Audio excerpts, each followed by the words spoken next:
तो आइए प्यारे साथियों, आप सभी का फिर से इस प्यारा सा चैनल एल टू भैया पर वेलकम है।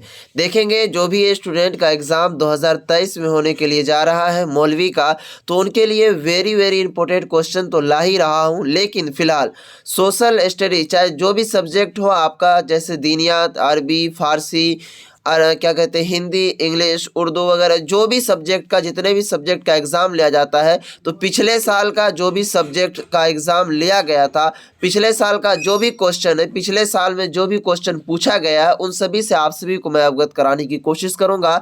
और ये भी बतलाने की कोशिश करूंगा कि देखिए किस टाइप से सवाल पूछे जाते हैं। सबसे बेस्ट यही होता है कि आप पिछले 10 साल के सवाल को उठाकर उनको पी जाएं, आपका एग्ज़ाम कंफर्म है कि निकल ही जाएगा। तो चलिए हम वीडियो की शुरुआत करेंगे। इससे पहले आपसे एक रिक्वेस्ट है कि अगर आप इस चैनल पर पहली बार जुड़े हुए हैं तो चैनल को ज़रूर सब्सक्राइब कर लीजिएगा, ताकि आपको मौलवी एग्ज़ाम हो चाहे फ़ौक़ानी, आपको VVI क्वेश्चंस मिलती रहे। तो चलिए वीडियो की शुरुआत करते हैं।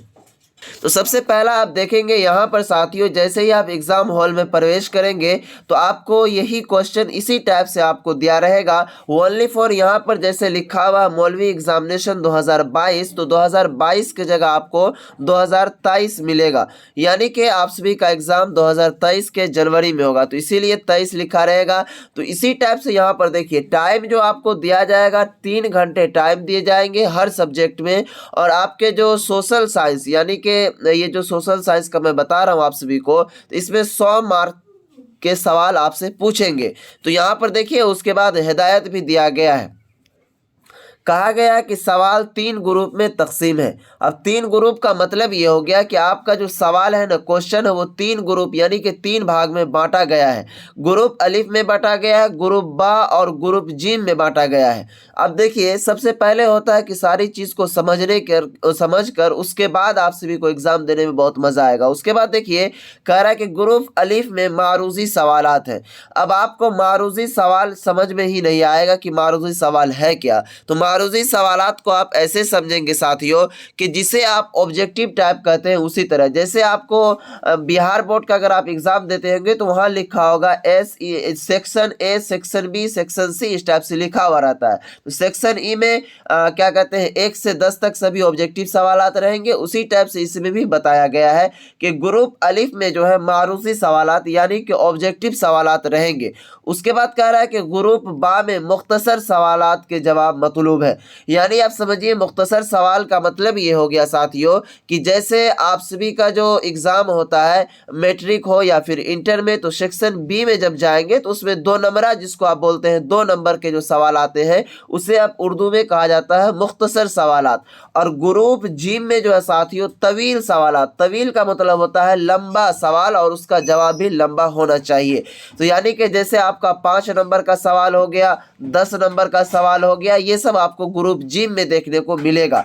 तो उसके बाद यहाँ पर कह रहा है कि सबके नंबर हाशिया पर दर्ज है, यानी कि जो भी सवाल आप देखेंगे या फिर लिखेंगे तो उसका ग्रुप जहाँ पर लिखा होगा, जैसे कि यहाँ पर देखिए ग्रुप अलिफ से कितने नंबर के सवाल पूछे जा रहे हैं, तो 30 नंबर के सवाल पूछे जा रहे हैं। अगर आपका एक भी क्वेश्चन मिस होता है तो आपके यहाँ पर देखिए 1 नंबर कट जाएंगे। उसके बाद देखेंगे साथियों ये हो गया, तो ये 3 ग्रुप में सवाल बटा हुआ रहेगा, किसमें, तो सोशल स्टडी में। अब देखिए ग्रुप अलिफ में पूछा जा रहा है कि मारूजी सवालात 1 गुना 30 का मतलब ये हो गया कि हर सवाल 1 नंबर के, यानी कि 30 ऑब्जेक्टिव आपको मिलेंगे ग्रुप अलिफ में। कह रहा है कि सिंधी घाटी तहजीब में हल के इस्तेमाल का सबूत मिला। कहाँ मिला था सबूत? हड़प्पा में या फिर मोहनजोदड़ो में या फिर रोपड़ में या फिर कालीबंगा में। तो इस टाइप से आपको जवाब देना है। उसके बाद देखेंगे यहाँ पर लिखा हुआ डायरेक्ट कालीबंगा कहाँ वाक़ है? सिंध में, बंगाल में, उत्तर प्रदेश में या फिर राजस्थान में। यहाँ पर देखिए ये टिक लगा हुआ, तो इससे आपको ये नहीं समझ लेना है कि इसी का आंसर यही होगा। चलिए उसके बाद देखेंगे यहाँ पर सवाल नंबर जब 3 को आप देखेंगे इसमें, तो कह रहा है कि दयाराम साहनी ने सिंध घाटी की तहजीब से मुताल्लिक किस इलाके के खुदाई करवाई? तो मोहनजोदड़ो या फिर हड़प्पा या फिर लोथल या फिर कालीबंगा। तो इस टाइप से आपको देखना है। उसके बाद जब सवाल यहाँ देखेंगे चौथा ऑब्जेक्टिव में जब आएंगे तो कह रहा है कि यूरोप का समंदर गुप्त किसे कहा जाता है? तो यूरोप का जो समंदर गुप्त यानी कि छुपा हुआ जो किसे कहा जाता है? हिटलर को या फिर नेपोलियन बोनापार्ट या फिर बिस्मार्क या फिर मोसलोनी को कहा जाता है। उसके बाद देखेंगे डायरेक्टली यहाँ पर कह रहा है कि द्रौपदी किसकी बीवी थी, अर्जुन की या फिर निकोल की या फिर सऊदियों की या फिर इनमें से कोई नहीं। सवाल नंबर 6 में जब आएंगे तो कह रहा है कि महाभारत की लड़ाई करो, महाभारत की लड़ाई करो क्षेत्र के मैदान में कितने दिन हुई। यानी पूछ रहा है कि महाभारत की जो लड़ाई हुई थी वो क्षेत्र के मैदान में कितने दिन हुई थी, 10 दिन में या फिर 12 दिन या फिर 18 या फिर 20 दिन। तो इस टाइप से आपके ऑब्जेक्टिव। चलिए अब आगे देखते हैं कैसे है सवाल। जब 8वां नंबर आप सवाल पर आएंगे तो कह रहा है कि देवधन की माँ का नाम क्या था। जब आप क्या कहते हैं सोशल स्टडी का जो वो क्या कहते हैं गाइड आप खरीदे होंगे तो उसमें डायरेक्ट लिखा होगा कि गांधी के क्या नाम है गांधारी, उसके बाद है कुंती या फिर माद्री या फिर सत्यावती। उसके बाद देखेंगे यहाँ पर साथियों स्वयंवर और दगाम्बर शाखों का ताल्लुक किस मजहब से है, हिंदू मजहब से है, बौद्ध मजहब से या फिर चीन या फिर पारसी। उसके बाद देखेंगे सवाल नंबर 9 में जब आएंगे तो यहाँ है कुतुब मीनार की तामीर किसने की, इब्ने बतूता ने, जलालुद्दीन खिलजी ने या फिर कुतुबुद्दीन ऐबक ने या फिर अल्तमश ने। इस टाइप से आपको आंसर देना है। उसके बाद देखेंगे कह रहा है कि अबुल फजल के आईना अकबरी में किसके आहद हुकूमत का जिक्र है, बाबर का, जहांगीर का या फिर अकबर या फिर शाहजहां, इसी टाइप से। उसके बाद देखिए कह रहा है कि दिल्ली से दौलत आबाद अपनी राजधानी किसने मुंतकिल की, बुलबन ने या फिर मोहम्मद बिन तुगलक ने या फिर अलाउद्दीन खिलजी या फिर अकबर ने। उसके बाद है कि बादशाह नामा किसने लिखा, फैजी, अबुल फजल, अब्दुल हमीद लाहौरी, निजामुद्दीन अहमद। उसके बाद कह रहा है कि फतेहपुर सकरी को राजधानी किसने बनवाई, अकबर ने, जहांगीर ने, शाहजहां ने या फिर बाबर ने। ये सभी सवाल जो भी आपके आ रहे हैं इसमें देखिए क्या कहते हैं इस सभी को हम ऑब्जेक्टिव टाइम में एक वीडियोस में कन्वर्ट कर देंगे, उसी में ये सवाल सबका जो भी आंसर होगा वो डाल देंगे, आप घबराएंगे नहीं। उसके बाद कह रहा है कि दीन इलाही का ताल्लुक किस बादशाह से है, अकबर से, बाबर से, हुमायूं या फिर शाहजहां। कह रहा है कि इंसानी समाजी तहजीब की तारीख कहाँ से शुरू हुई, शहर से, गाँव से, बड़े शहर से या फिर इनमें से कोई नहीं। कह रहा है कि मखलूत खानदान का मुखिया कौन होता है, सबसे बड़ा बेटा, सबसे बड़े बुजुर्ग मर्द या फिर ख्वानदा आदमी या फिर सबसे बड़ी औरत। अगर आपके पास भी आंसर है तो आप जवाब दे सकते हैं। उसके बाद देखेंगे यहाँ पर सवाल नंबर 18 कह रहा है कि इनमें से कौन एक काश्तकार समाज है, गांव, मोहल्ला, शहर, इनमें से कोई नहीं। काश्तकार का मतलब होता है बिजनेस करने वाला। उसके बाद देखिए कह रहा है कि सरकारी नौकरी में पिछड़े तबके के लिए कितना फीसद रिजर्वेशन है यानी कि आरक्षण है, 13%, 18 या फिर 27 या फिर 23%। उसके बाद कह रहा है कि हिंदुस्तानी तारीख में किस आहद को औरतों के लिए सियाह आहद कहा जाता है यानी कि काला दौर कहा जाता है, ऋग्वेद आहद, उत्तरवेद आहद या फिर ब्रिटिश आहद को या फिर वस्ती आहद को। हिंदू शादी कानून यानी कि हिंदू मैरिज एक्ट कब नाफिज हुआ यानी कि कब लागू हुआ, 1950 में, 1954 या फिर 1955 या फिर 1976 में। उसके बाद देखिए कह रहा है कि हिंदू बेवाह की दोबारा शादी कानून कब नाफिज हुआ यानी कि हिंदू जाति में एक दोबारा शादी जो होता है तो उसके ऊपर एक कानून लाया गया था, वो कब क्या कहते हैं कन्फर्म हुआ यानी कि कब लागू हुआ था, 1829 ईस्वी में, 1876 या फिर 1856 या फिर 1857 में। उसके बाद कह रहा है कि हिंदुस्तान में सोना सबसे ज्यादा किस सूबा में होता है, सूबा का मतलब होता है साथियों स्टेट यानी कि राज्य, तमिलनाडु या फिर कर्नाटक, केरल या फिर झारखंड। उसके बाद देखिए चाय की सबसे ज्यादा पैदावार किस मुल्क में होती है, मुल्क पूछ रहा है, कितने स्टूडेंट यहाँ पर राज्य में भी लगा देते हैं, श्रीलंका, चीन, भारत या फिर म्यांमार।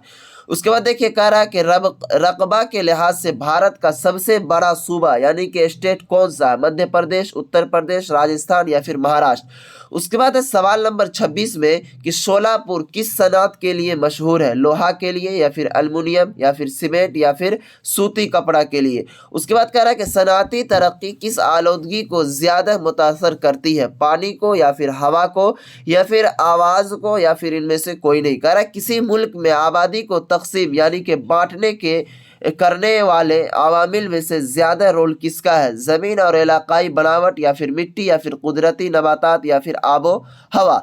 चलिए उसके बाद सवाल जब आ रहा है यहाँ पर इस टाइप से आपके जो है सेक्शन ए यानी कि ग्रुप अलिफ के सवाल खत्म हो जाएंगे। रबी फसल यानी कि रबी क्रॉप जो है कब पैदा होती है, सर्द मौसम में या फिर बरसात में या फिर गर्मी के मौसम में या फिर सभी मौसम में। उसके बाद कह रहा है खरीफ फसल किस मौसम और महीने से ताल्लुक रखती है, अक्टूबर से मार्च या फिर अप्रैल से जून।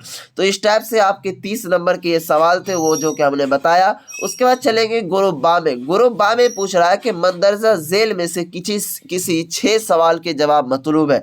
यहाँ पर आपको 9 सवाल दिया गया। कितना सवाल? 9 सवाल। 9 में से सिर्फ और सिर्फ आपको 6 ही सवाल को बनाने के लिए कहा जा रहा है, तो आपको 6 ही सवाल को बनाना। अगर उससे आप ज्यादा बनाएंगे तो आपको मार्क नहीं मिलेगा ज्यादा का, तो फालतू का ज्यादा नहीं बनाना है। एक सवाल जो आपको 5 मार्क का, यहाँ पर देखिए 6 पंचे 30 लिखा हुआ है।